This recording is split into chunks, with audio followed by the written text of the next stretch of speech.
اعوذ باللہ من الشیطان الرجیم بسم اللہ الرحمن الرحیم۔ پیارے دوستو السلام علیکم۔ حکیم و بابا آپ کی خدمت میں حاضر ہے۔ آج جو نسخہ میں لے کے حاضر ہوا ہوں وہ نسخہ ایسا ہے کہ اس سے آپ موٹے سے موٹے شیشوں والی اینک بھی اتر جائے گی۔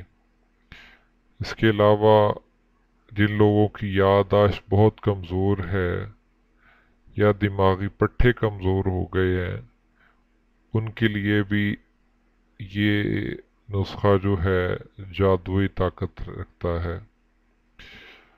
اور اس کے علاوہ جن لوگوں کے بال قبل از وقت سفید ہو گئے ہیں ان کے لیے بھی یہ بہت مفید ہے۔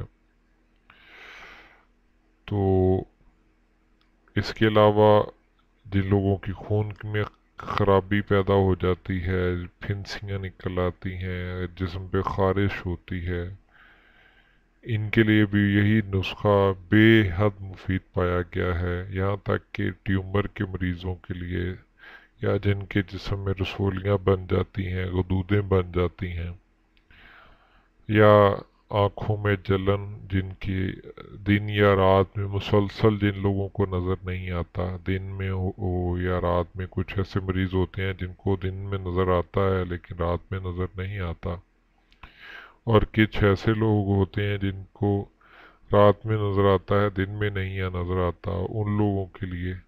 اس کے علاوہ جن لوگوں کو گلے میں ٹانسلز بن جاتے ہیں، غدودیں بن جاتی ہیں، یا وہ لوگ جن کو کیرا جیسے گلے میں ریشہ گرتا ہے جن کے،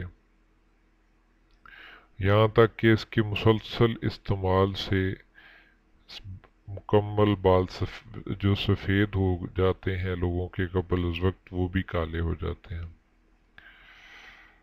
تو نسخہ شروع کرنے سے پہلے آپ سے گزارش یہ ہے کہ اگر آپ نے ہمارا چینل حکیم و بابا سبسکرائب نہیں کیا تو اور کر لیجئے، اور بیل کا بٹن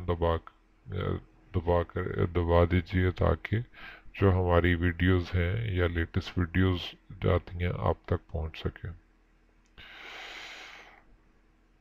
تو دوستوں نسخہ شروع کرتے ہیں۔ نسخہ یہ ہے کہ آپ نے لینا ہے پوسٹ ہلیلہ زرد،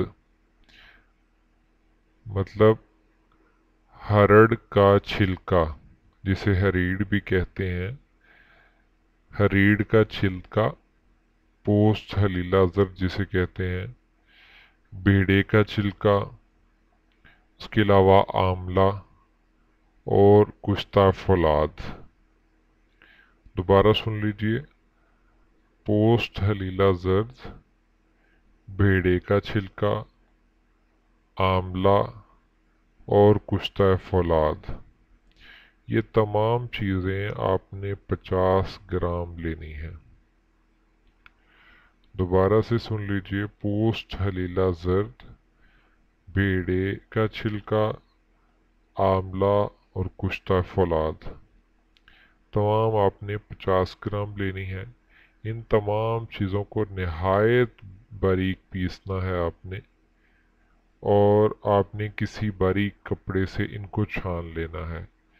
چھلنی یا جسے چھاننی کہتے ہیں اس سے نہیں چھاننا، کسی باریک کپڑے سے، مخمل کے یا کسی اور کپڑے سے آپ نے اس کو چھان لیں، اور اسے کسی شیشے کے جار میں یا شیشے کے مرتبان میں یا شیشے کی بوتل میں سے محفوظ کر لیں۔ اب اس کا استعمال کس طرح سے ہے؟ اس کا استعمال یہ ہے کہ آپ نے ایک چائے کے چمچ کے چوتھائی حصے کے برابر، مطلب چائے کے چمچ کے چوتھے حصے کے برابر آپ نے دوائی لینی ہے، اور اتنا ہی آپ نے دیسی گھی لینا ہے۔ دوبارہ طریقہ، ایک چوتھائی چائے کے چمچ کے برابر آپ نے دوائی لینی ہے، اور ایک چوتھائی چائے کے چمچ کے برابر آپ نے دیسی گھی لینا ہے، اور اس میں آپ نے ایک چھوٹا چمچ خالص شہد کا ملانا ہے۔ تینوں کو آپس میں ملا کر آپ نے دودھ کے ساتھ صبح نہار منہ استعمال کرنا ہے، اور شام کو عصر کے بعد مطلب شام ہونے سے پہلے، مطلب شام کے کھانے سے 2 گھنٹے پہلے آپ نے اس کو استعمال کرنا ہے۔ اور انشاءاللہ العزیز 1 ماہ کے استعمال سے کسی موٹے سے موٹے شیشوں والی اینک اتر جائے گی، اور اگر آپ اس کو مسلسل 3 ماہ تک استعمال کریں گے تو انشاءاللہ العزیز جن لوگوں کے بال سفید ہو گئے ہیں وہ سارے کے سارے بال کالے ہو جائیں گے۔ اور اس کے علاوہ جن لوگوں کی یادداشت بہت کمزور ہے، یا جن کی پٹھوں دماغی پٹھے کمزور ہو جاتے ہیں، یا جن کی آنکھوں میں جلن رہتی ہے، یا ٹونسلز ہیں، اس کے علاوہ بھی بہت ساری خونی خرابیاں جن میں پیدا ہو جاتی ہیں، وہ تمام اندرونی بیماریاں اس سے ختم ہو جائیں گے انشاءاللہ العزیز۔ تو اگر آپ کو ہماری ویڈیو پسند آئی ہو تو اسے لائک کیجئے، اپنے دوستوں میں شیئر کیجئے، اور اگر آپ کسی بیماری کے بارے میں جاننا چاہتے ہیں یا آپ کسی بیماری میں مبتلا ہے تو ہم سے اس کے بارے میں کوئی نالج یا نسخہ جاننا چاہتے ہیں تو ہمیں کمنٹ بھی کر سکتے ہیں۔ شکریہ، اللہ حافظ۔